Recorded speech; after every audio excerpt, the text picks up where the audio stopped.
So if you've never solved the 1x1 variation of the Rubik's Cube before, then it may seem impossibly hard. But today I'll be teaching you a method that I use to teach many people who believe they would never be able to solve this. It's commonly believed that you can solve a cube one side at a time, but that's not actually what we're going to do. Instead, we'll move up one layer at a time.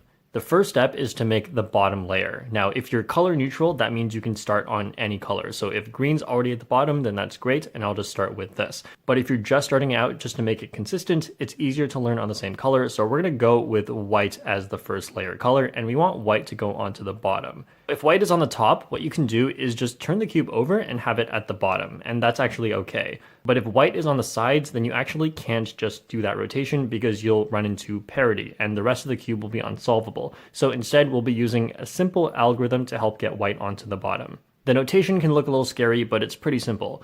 R means to turn the right side, and U means to turn the up or top side. So we start with R, which means turn this side clockwise as if you were facing it, like that. And then U means to turn the top clockwise. So if you faced it clockwise, it would be like this. And then the apostrophe or prime means counterclockwise. So R prime is to turn this side counterclockwise. And then U prime is like this.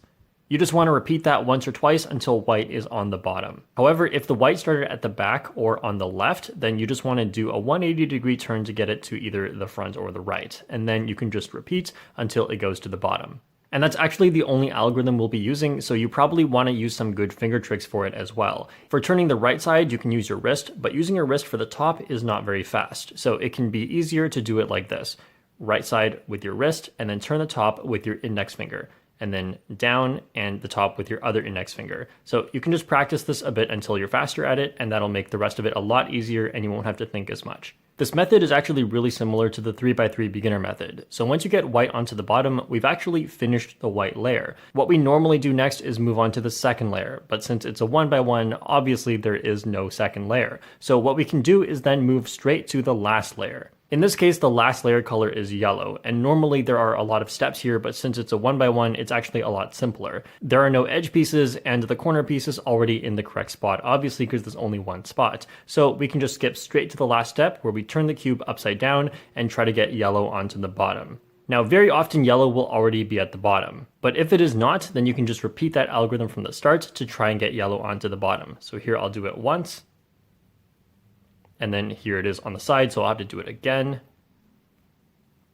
And there it is at the bottom, and you can see now the 1x1 is solved. Let's be honest, we all know the classic 3x3 Rubik's Cube is a lot more impressive. I also have a tutorial for that, but it takes a lot more practice and advanced techniques to become very good at it. However, the 1x1 can be a good entry point to speed cubing because it's much simpler to learn.